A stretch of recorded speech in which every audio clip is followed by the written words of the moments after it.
Hai geng, subscribe, like, komen dan share geng. Okey geng. Haji Hadi Awang mempersoalkan pelantikan Anwar Ibrahim sebagai Perdana Menteri dan ayat-ayat sindiran yang diberikan terhadap Yang di-Pertuan Agong.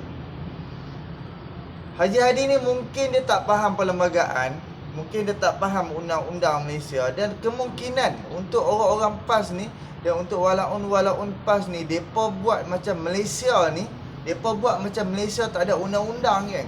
Dia buat lah kan. Dia buat seperti nak buat apa pun terus boleh buat.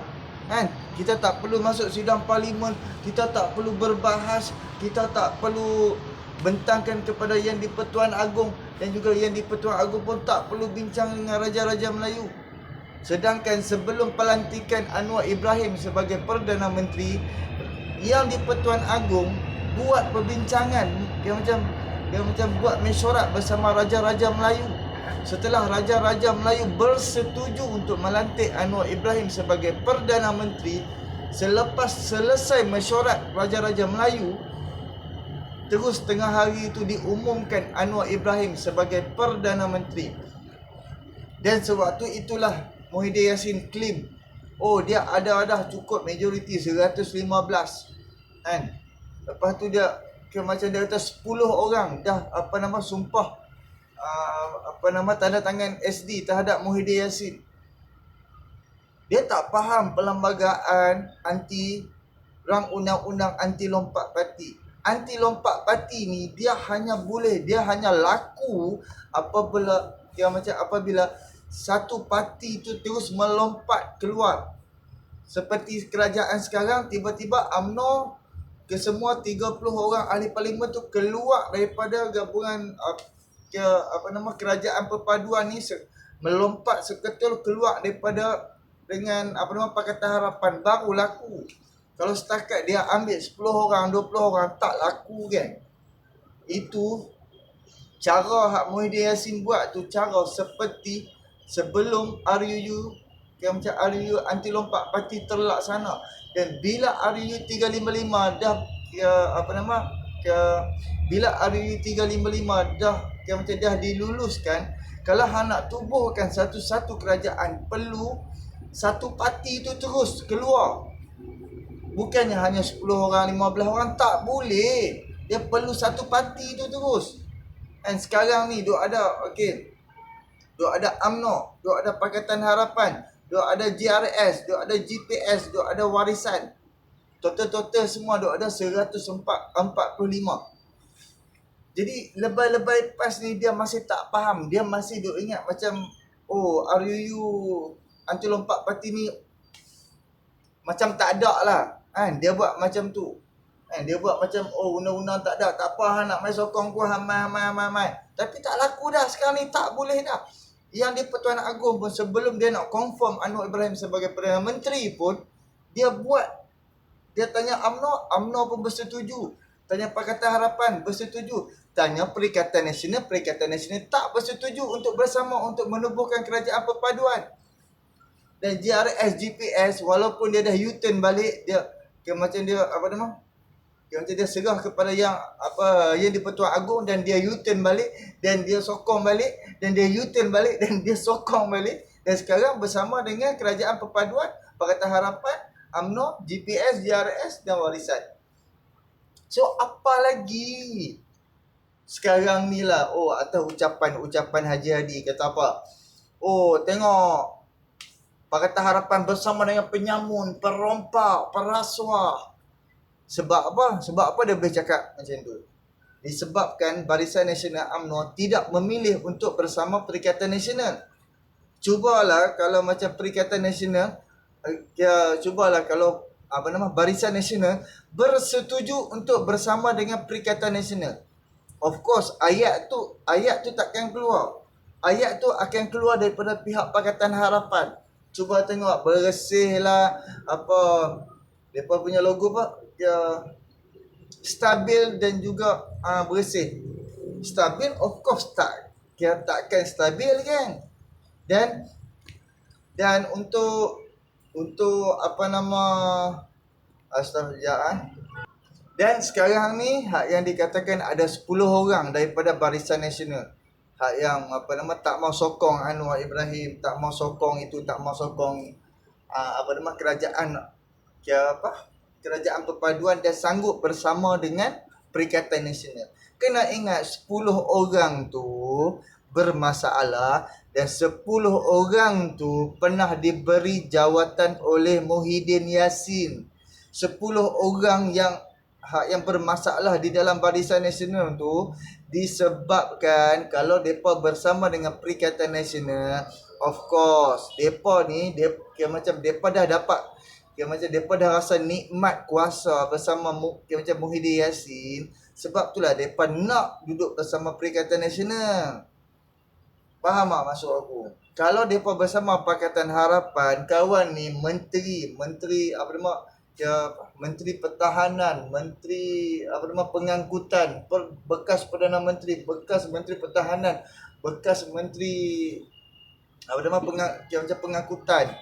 Bila bersama dengan kerajaan sekarang Anwar Ibrahim, belum tentu muka-muka tu dapat jawatan menteri, babe. Belum tentu. So sebab itulah mereka nak mengelak supaya mereka dapat kedudukan. Terang-terang kita boleh nampak kalau kerajaan sekarang ni jatuh, bukan masalah politik daripada rakyat. Ini masalah orang-orang yang ada di dalam kerajaan, yang orang-orang yang bermasalah, yang jadi ahli-ahli parlimen. Terutama sekarang ni kita duk dengar-dengar kalau tolak aja 10 orang 10 orang menarik sokongan, ada lagi GPS, JRS dan juga warisan dapat membantu, tapi tak laku. Benda tu tak boleh jadinya walaupun 10 orang, 15 orang macam tarik sokongan terhadap Anwar Ibrahim, tapi Barisan Nasional masih ada di dalam macam kerajaan sekarang. Takkan jatuh kerajaan sekarang kecuali kalau kepimpinan UMNO tu macam bertukar dan UMNO depa buat keputusan untuk keluar daripada kerajaan perpaduan, barulah kerajaan akan jatuh. Tapi belum tentu, geng. Kalau GRS, GPS, warisan ada daripada apa nama Sarawak, apa nama PSB ya. Lepas tu dengan bebas bersama dengan Pakatan Harapan, kerajaan tak jatuh lah. Kalau Barisan Nasional dan juga Perikatan Nasional keluar bersama, Perikatan Nasional pun kalau 73 campur dengan 30 pun dia tak dapat bentuk lagi kerajaan. Dia baru ada 102. Jadi kita nakkan kestabilan politik bermula pada ahli-ahli politik. Kalau ahli-ahli politik tu hanya memikirkan kedudukan, hanya fikirkan kuasa, hanya fikirkan untuk nak dapatkan duit, takkan sekali selagi muka-muka yang ada 10 orang tu dan lebay-lebay di dalam Perikatan Nasional tu masih ada, Malaysia takkan stabil dengan parti politik. Dengan politik Malaysia takkan stabil kalau muka-muka ni. Untuk kita tengok untuk orang-orang yang sekarang ni yang bermasalah untuk pilihan raya yang ke-16, rakyat ni kalau ada akal, kalau dapat penglihatan, perlu tolak manusia-manusia macam ni. Kita perlu tolak yang memberi masalah. Sebab kita sekarang hidup kita sejahtera, tak ada perkauman apa semua, tak ada. Jiran kita Cina, atas yang macam bawah rumah kita India ni ada Melayu, kita boleh hidup bersama. Tapi pimpinan yang di atas masih duk mainkan isu-isu perkauman. Depa buat macam Malaysia tak ada undang-undang, tak ada guna, geng. Tak ada guna, geng. Sebab Malaysia ada undang-undang. Hang hina agama aku boleh report polis, hang akan didakwa. Dan sebelum hang didakwa, mungkin hang dipijak dulu. Kalau kita hina agama orang pun akan pi buat laporan polis. Kalau masih ada komunis, kalau masih ada kelakuan LGBT, kita boleh pi buat laporan polis. Tindakan akan diambil oleh macam Jabatan Agama Islam. Bro, nak buat apa dalam Malaysia tak boleh suka-suka hati, geng. Kita ada undang-undang, geng. Hang naik highway, hang tak boleh buat suka-suka hati, geng. Hang kena ikut undang-undang highway. Hang naik kereta api, train yang ada depan mata aku ni, hang perlu ikut undang-undang LRT. Tak kira hang berpolitik pun, hang kena ikut undang-undang politik. Hang tak boleh buat suka-suka hati. Tapi yang dimainkan oleh lebay-lebay PAS, mereka buat sesuka hati. Mereka buat macam Malaysia tak ada undang-undang. Sebab tu mereka keluarkan pelbagai kenyataan. Dan kena ingatlah, Sebabkan sekarang ni laporan polis demi laporan polis dah dibuat terhadap parti PAS selama mereka berkempen selama 60 hari daripada pembubaran parlimen, dan sebelum lagi pembubaran parlimen sehinggalah Anwar Ibrahim dapat jadi naik Perdana Menteri. Pelbagai tuduhan dan report polis sedang dilakukan. Kemarin ada report polis, hari ni pun ada report polis atas fitnah-fitnah kejahatan ni puak-puak PAS ni, geng. Okey, geng, fikir-fikirkan, subscribe, like, komen dan share. Hantarkan maaf Pak Ang Tok Hang. Okey, bagi tahu semua orang supaya boleh buka akal sikit. Tolong kongsi video ni masuk kat grup-grup politik mana supaya boleh ada akal, boleh berfikir sikit dari masa depan. Okey, subscribe, like, komen dan share. Kita nak jual agama sampai bila? Kita nak jajah Melayu sampai bila? Tapi orang Melayu juga susah. Tapi agama Islam kita tak macam tak dihormati. Sebab apa? Orang-orang politik yang membawa agama tak hormat Islam macam sebenar-benarnya. Orang lain pun memang tak hormat lah.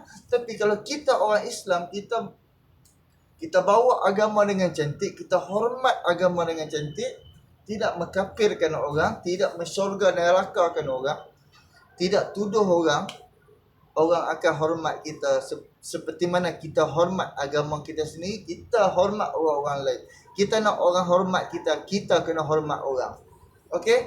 Subscribe, like, komen dan share. Assalamualaikum.